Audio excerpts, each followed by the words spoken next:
Hi, welcome to IAS Factors News Concept. Sex determination rackets ഇതാണ് നമ്മൾ ഇന്ന് ചർച്ച ചെയ്യുന്ന വിഷയം. ഇത് കേൾക്കുമ്പോൾ തന്നെ നിങ്ങൾക്ക് ഏകദേശം ഒരു ധാരണ വന്നിട്ടുണ്ടാവും. ഒരു പ്രഗ്നൻസിക്ക് ശേഷം പലപ്പോഴും പറയാറുണ്ട് ചിൽഡ്രൻ ആർ ഗോഡ്സ് ഗിഫ്റ്റ്. കുട്ടിയെ അബോർട്ട് ചെയ്യണോ അല്ലെങ്കിൽ കുട്ടി ആണാണോ പെണ്ണാണോ എന്ന് തീരുമാനിക്കുന്നത് അതായിട്ട് ബന്ധപ്പെട്ട ഒരു റാക്കറ്റൊക്കെ ഉണ്ടെങ്കിൽ എന്തായിരിക്കും? ഒന്ന് പ്രധാനമായിട്ടും ഇത് റിവോൾവ് ചെയ്യുന്ന ഒരു പ്രധാന സംഭവം എന്താണെന്ന് നമുക്ക് നോക്കാം. ഒന്ന്, കുട്ടി ആണാണെങ്കിൽ മാത്രം ഡെലിവറി ചെയ്യുക, പെൺകുട്ടിയാണെങ്കിൽ കൊന്നുകളയുക, അല്ലെങ്കിൽ ഇല്ലീഗലായിട്ടുള്ള അബോർഷൻസ് ചെയ്യുക. ഇതെല്ലാം ഹോസ്പിറ്റൽസിൽ ചെയ്യാതെ സീക്രട്ടായിട്ട് ചെയ്യുന്ന ഒരു വലിയ റാക്കറ്റ് ഈ അടുത്ത് കർണാടക, തമിഴ്നാട്, ആന്ധ്രാപ്രദേശ് ഒരുപാട് സ്റ്റേറ്റുകളിൽ ഈ റാക്കറ്റ്സിനെ ബസ്റ്റ് ചെയ്തു. അപ്പോൾ അതാണ് നമുക്കിന്ന് ഡിസ്കസ് ചെയ്യേണ്ടത്. സോ ഇതെന്തുകൊണ്ടാണിത് സീക്രട്ടായിട്ട് നടത്തുന്നത്? ഇതിൽ നിങ്ങൾക്കൊരു വാനിൻ്റെ ചിത്രം കാണാൻ പറ്റും. പല സ്ഥലങ്ങളിൽ നിന്നും വന്ന റിപ്പോർട്ട്സ് പറയുന്നതാണ് ഇന്ത്യയിലെ പല സ്ഥലങ്ങളിലും ഇതേപോലത്തെ സീക്രട്ട് വാൻസിലാണ് ഈ റാക്കറ്റ്സും ഈ മാഫിയ എക്സിസ്റ്റ് ചെയ്യുന്നത്. അതായത് രണ്ട് രീതിയിൽ, ഒരു കുട്ടിയെ അബോർട്ട് ചെയ്യണമെന്ന് തോന്നുകയാണ്. പ്രോപ്പറായിട്ട് ഹോസ്പിറ്റലുകളിൽ പോയി കഴിഞ്ഞാൽ ഇപ്പോൾ PCPNDT അങ്ങനത്തെ കുറേ ആക്റ്റുകളുണ്ട്.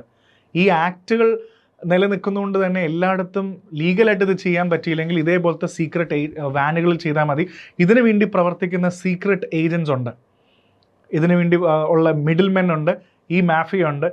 പ്ലസ് കുട്ടി ആണാണോ പെണ്ണാണോ എന്ന് കണ്ടുപിടിക്കാൻ ഹോസ്പിറ്റലുകളിൽ സ്കാനിങ് അലൗഡ് അല്ല. ഇന്ത്യയിൽ ഇത് അലൗഡ് അല്ല. അതുകൊണ്ട് തന്നെ അത് നമുക്ക് കണ്ടുപിടിക്കാൻ പാടാം. ഇനി അങ്ങനെ കണ്ടുപിടിച്ചിട്ട് പിന്നീട് വേണമെങ്കിൽ കുട്ടിയെ ഇല്ലാതാക്കണമെങ്കിലും ഈ മിഡിൽ ഏജൻസിൻ്റെ സഹായം നമുക്ക് എടുക്കാവുന്നതാണ്. ഇവർ 25,000 മുതൽ 50,000 മുതൽ 1 ലക്ഷം, 2 ലക്ഷം, 3 ലക്ഷം വരെ പല പാക്കേജുകളായിട്ടാണ് ഇവർ ഓപ്പറേറ്റ് ചെയ്യുന്നത്. അതാണ് ഈ സെക്സ് ഡിറ്റർമിനേഷൻ റാക്കറ്റ് എന്ന് പറയുന്നത്. അപ്പോൾ ഈ രണ്ട് കാര്യങ്ങൾക്കാണ് പ്രധാനമായിട്ടും ഇതേപോലത്തെ വാനുകളും സീക്രട്ട് സ്ഥലങ്ങളിലും നമ്മൾ പോകുന്നത്. ആൻഡ് ഓൺ ദ മൂവ് ഇതേപോലത്തെ പോലീസിൻ്റെ റിപ്പോർട്ട് അനുസരിച്ച് ഇതേപോലത്തെ പല വാനുകളും ഇതേപോലത്തെ ഫെസിലിറ്റീസും ഓൺ ദ മൂവ് ആണ്. ഇതിങ്ങനെ മൂവ് ചെയ്തുകൊണ്ടിരിക്കും, district to district, state to state ആൾക്കാരെ കണ്ടെത്തിക്കൊണ്ടിരിക്കും. ഇതിനൊരു വലിയൊരു റാക്കറ്റാണിത്. ഇതിൻ്റെ മിഡിൽ മെൻ ആൾക്കാരുണ്ടാവും. ഇത്തരം ആവശ്യങ്ങൾ അറിയിച്ചു കഴിഞ്ഞാൽ ഇത്തരം വണ്ടികളിലേക്ക് നമുക്ക് പോയി ആ പറയുന്ന കോസ്റ്റ് കൊടുക്കുകയാണെങ്കിൽ നമുക്ക് ഈസി ആയിട്ട് അബോർഷനും ചെയ്യാം, sex determination, illegally foetus determination നടത്താൻ സാധിക്കും. ആൻഡ് ഇതിനു വേണ്ടി വലിയ പാക്കേജസ് തന്നെ അവർ മെൻഷൻ ചെയ്തിട്ടുണ്ട്. ഇല്ലീഗൽ ഫീറ്റസ് ഡിറ്റർമിനേഷൻ ആണെങ്കിൽ ഇത്ര പല തരത്തിലുള്ള അബോർഷൻസ് ഓരോ കാലയളവ് കഴിഞ്ഞിട്ടുള്ളത്, സീരിയസ്നെസ് കൂടിയ സാധനങ്ങളാണെങ്കിലും അബോർഷൻ ചെയ്യാനൊക്കെ ഇവർ തയ്യാറാണ്. ഇത്തരത്തിലൊരു റാക്കറ്റ് നിലനിൽക്കുമ്പോൾ ഇതൊരു സൊസൈറ്റിയുടെ റിഫ്ലക്ഷൻ കൂടെയാണ്. നമ്മൾ താമസിക്കുന്ന, നമ്മൾ ജീവിച്ചു വരുന്ന സമൂഹത്തിൻ്റെ ഒരു റിഫ്ലക്ഷൻ കൂടെയാണിത്. അപ്പോൾ ഇത്തരത്തിലൊരു സംഭവം ന്യൂസിൽ വന്നതുകൊണ്ടാണ് ഞാൻ ഇത്തരത്തിലുള്ള റാക്കറ്റിനെ കുറിച്ച് തന്നെ ചർച്ച ചെയ്തത്. ഇങ്ങനെ വ്യത്യസ്തമായ പാക്കേജ് ഉണ്ടെന്നൊക്കെ കേൾക്കുമ്പോൾ നമുക്കൊരു കൗതുകം തോന്നുമെങ്കിലും അത് വലിയ ഡിസാസ്റ്റർസ് ആയിട്ടുള്ളൊരു സംഭവമാണ്. നമ്മുടെ ഒരിക്കലും സംഭവിക്കാൻ പാടില്ലാത്ത കുറേ കാര്യങ്ങളാണ് ഇവിടെ. പക്ഷേ അൺഫോർച്ചുനേറ്റ്ലി ഇതൊക്കെ ഇവിടെ സംഭവിക്കുന്നുണ്ട്. അപ്പോൾ ഇതായിട്ട് ബന്ധപ്പെട്ട് എന്തിനായിരിക്കും ഇപ്പോഴും സീക്രട്ടായിട്ട് ഇത് ചെയ്യുന്നതെന്ന് വെച്ചാൽ രണ്ട് പ്രധാന കാര്യങ്ങൾ. ഒന്ന്, സെക്സ് ഡിറ്റർമിനേഷൻ, കുട്ടി ആണാണോ അല്ലെങ്കിൽ ആൺകുട്ടികൾക്ക് മാത്രം ഈ കാലത്ത് 2025 പോലും ആൺകുട്ടികൾക്ക് മാത്രം പ്രിഫറൻസ് കൊടുക്കുന്ന ഒരു സൊസൈറ്റി എത്രയൊക്കെ ഡെവലപ്മെൻറ്റ് വന്നു എന്ന് പറഞ്ഞാലും ഇപ്പോഴും അവശേഷിക്കുന്നു എന്നുള്ള വലിയ സത്യമാണ് നമുക്കിത് ചൂണ്ടിക്കാണിച്ചു തരുന്നത്. സോ അതൊരു വലിയ ഫാക്ടർ. പിന്നെ ഇല്ലീഗലായിട്ട് നടത്തുന്ന അബോർഷൻസ്, നമുക്ക് ഒരു നേർവഴിയിലൂടെ നമുക്ക് ഹോസ്പിറ്റലുകളിൽ ചെയ്യാൻ സാധിക്കാത്ത പല കാര്യങ്ങളും ഇതിലൂടെ നമുക്ക് ചെയ്യാൻ പറ്റുന്നുണ്ട്. അപ്പോൾ ഈ ഡിമാൻഡാണ് ഇത്തരത്തിലുള്ള മാഫിയകൾ എക്സിസ്റ്റ് ചെയ്യാനുള്ള കാരണം. ഇനി എന്താണ് PCPNDT ആക്ട് എന്ന് പറയുമ്പോൾ ഇത് ഓൾറെഡി നിലവിലുള്ള ഒരു ആക്ട് തന്നെയാണ്. ഇപ്പോൾ pre conception pre natal diagnostic technology ആക്ടാണ്. ഇതനുസരിച്ചിട്ട് നമുക്ക് ക്ലിനിക്കുകളിൽ അപ്രൂവ്ഡ് ആയിട്ടുള്ള ഇന്ത്യയിലുള്ള മെയിൻ ആയിട്ടുള്ള സെക്സ് ഡിറ്റർമിനേഷൻ അല്ലെങ്കിൽ പല കാര്യങ്ങളിലും കുട്ടിയുടെ പൊസിഷൻസും കാര്യങ്ങളും നമുക്ക് പ്രഗ്നൻസി പീരീഡിൽ അനലൈസ് ചെയ്യാൻ സാധിക്കും. അതേപോലെ കുട്ടിക്ക് അബ്നോർമാലിറ്റി ഉണ്ടോ, ഫീറ്റസിന് അബ്നോർമാലിറ്റി ഉണ്ടോ, ജനറ്റിക് ഇഷ്യൂസ് ഉണ്ടോ എന്നൊക്കെ നമുക്ക് കണ്ടുപിടിക്കാൻ സാധിക്കും.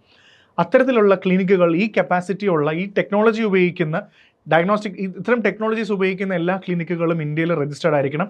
ഈ ആക്ട് അനുസരിച്ചിട്ട് ഒരു കാരണവശാലും ഒരു ക്ലിനിക്കും കുട്ടിയുടെ ജെൻഡർ അല്ലെങ്കിൽ അത് ആണാണോ പെണ്ണാണോ എന്ന ജെൻഡർ പുറത്തുവിടാൻ പാടില്ല എന്നുള്ളതാണ് ഇവിടുത്തെ നിയമം.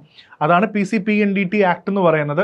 അപ്പോൾ ഇങ്ങനത്തെ എല്ലാ ക്ലിനിക്കുകൾക്കും ഒരു പെർമിഷനും ഇല്ല. ദേ ഹാവ് നോ പെർമിഷൻ കുട്ടിയുടെ ജെൻഡർ റിവീൽ ചെയ്യാനോ ഞാൻ നേരത്തെ പറഞ്ഞ പോലെ ടെസ്റ്റുകൾ പല രീതിയിൽ എടുക്കാറുണ്ട്. കുട്ടിയുടെ ഫീറ്റസ് അബ്നോർമാലിറ്റി വലിയൊരു ഘടകമാണ്. കുട്ടിക്ക് എന്തെങ്കിലും പ്രശ്നമുണ്ടോ, ജനറ്റിക് ഇഷ്യൂസ് ഉണ്ടോ എന്ന് കണ്ടുപിടിക്കാം. പക്ഷെ ആ കൂട്ടത്തിൽ ഈ ഡിറ്റർമിനേഷൻ ഇത് കൊടുക്കാൻ പാടില്ല എന്നാണ് നമ്മുടെ നിയമം.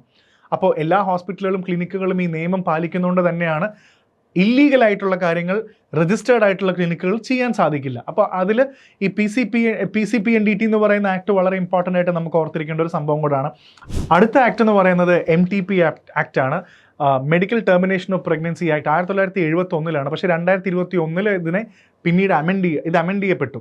അപ്പോൾ ഈ ആക്ട് അനുസരിച്ചിട്ടും അബോർഷൻസിന് മെയിൻലി എങ്ങനെയാണ് ഇപ്പോൾ പല രാജ്യങ്ങളും അബോർഷൻ റൂൾസിനെ കുറിച്ച് പറയുമ്പോൾ അബോർഷന് വേണ്ടിയുള്ള ചില നിയമങ്ങളുണ്ട്. അതായത് ഇന്ന ഒരു പീരീഡ് കഴിഞ്ഞാലൊന്നും അബോർഷൻ ലീഗലൈസ്ഡ് അല്ല. അപ്പോൾ അതിന് കൃത്യമായിട്ട് ഇതിൽ 1971 വന്ന ആക്ട് ആയതുകൊണ്ട് തന്നെ 20 വീക്ക് എന്ന് കണക്കാക്കിയിട്ടുണ്ട്. അതിന് ഒരുപാട് നിയമങ്ങൾ, ഒരുപാട് സബ് ക്ലോസുകളുണ്ട്. 20 വീക്ക് എന്ന രീതിയിൽ കണക്കാക്കിയിട്ടുണ്ട്. അപ്പോൾ അബോർഷൻ ചെയ്യാനാണെങ്കിൽ ഒരുപാട് കണ്ടീഷൻസ് ഉണ്ട്. അങ്ങനെ വെറുതെ ചെയ്യാൻ പറ്റില്ല. Rules R at the top. അതുകൊണ്ട് തന്നെ ഒരു സ്ത്രീക്ക് വളരെയധികം ഫിസിക്കലോ ഇമോഷണലോ മെൻ്റൽ ഹെൽത്തായിട്ട് റിലേറ്റഡ് ആയിട്ടുള്ളൊരു കാര്യമുണ്ട്. ഈ ഒരു കുട്ടി പറ്റുന്നില്ല എന്നുണ്ടെങ്കിൽ ഇത് ചെയ്യാൻ സാധിക്കും. അതേപോലെ ഫീറ്റൽ അബ്നോർമാലിറ്റി, കുട്ടിക്ക് ജനറ്റിക്കലായിട്ട് എന്തെങ്കിലും പ്രശ്നമുണ്ടെങ്കിൽ ഈ കാലയളവിനാണെങ്കിൽ അതിനകത്തൊരു റൂൾസ് അനുസരിച്ചിട്ട് നമുക്ക് ചെയ്യാൻ പറ്റും. പിന്നെ പ്രധാനമായിട്ടും റേപ്പ് വിക്ടിംസും അത്തരത്തിലുള്ള കേസസിൽ പ്രഗ്നൻസി വരികയാണെങ്കിൽ അബോർട്ട് ചെയ്യാനുള്ളൊരു കാലയളവാണ് ഈ MTP ആക്ട് നിർദ്ദേശിക്കുന്നത്. 2021 ഇതിനെ അമെൻഡ് ചെയ്തതിന് ശേഷം ഇതിനെ 20 വീക്ക് എന്നുള്ളത് 24 വീക്കായിട്ട് മാറ്റിയിട്ടുണ്ട്.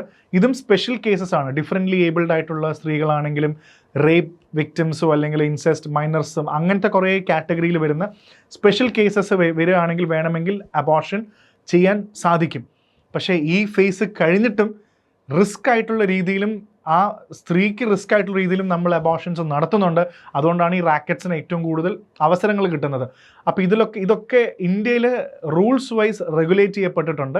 ഇനി അടുത്ത പ്രധാനപ്പെട്ടതാണ് ART, assistive reproductive technology act ആണ്. Surrogacy act.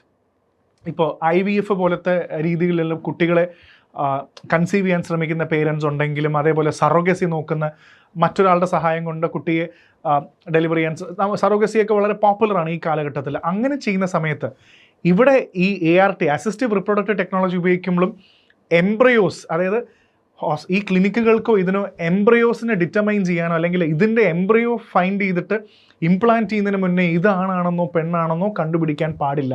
അവർ ഫർദർ ടെസ്റ്റുകൾ ചെയ്യാൻ പാടില്ല എന്നുള്ള നിയമമുണ്ട്. സോ ദാറ്റ് അങ്ങനെയാണെങ്കിൽ പെൺകുട്ടി ഉണ്ടാവാതിരിക്കാനുള്ള രീതിയിൽ നമുക്ക് ഇംപ്ലാന്റ് ചെയ്യാലോ അല്ലെങ്കിൽ അത്തരത്തിൽ ട്രീറ്റ്മെൻറ്റ് ചെയ്യാനുള്ള ഫെസിലിറ്റി ഇന്ത്യയിൽ ഇല്ല. അത് ചെയ്യാൻ പാടില്ല. അപ്പോൾ ART ആക്ടിൻ്റെയും വയലേഷനാണ്. ആൺകുട്ടി മതി പെൺകുട്ടി വേണ്ട, എംബ്രിയോൻ്റെ ഇതിൻ്റെ ഫർദർ ഡിറ്റർമിനേഷൻ ചെയ്യാൻ പാടില്ല എന്നുള്ള നിയമം നമുക്ക് ഇന്ത്യയിലുണ്ട്.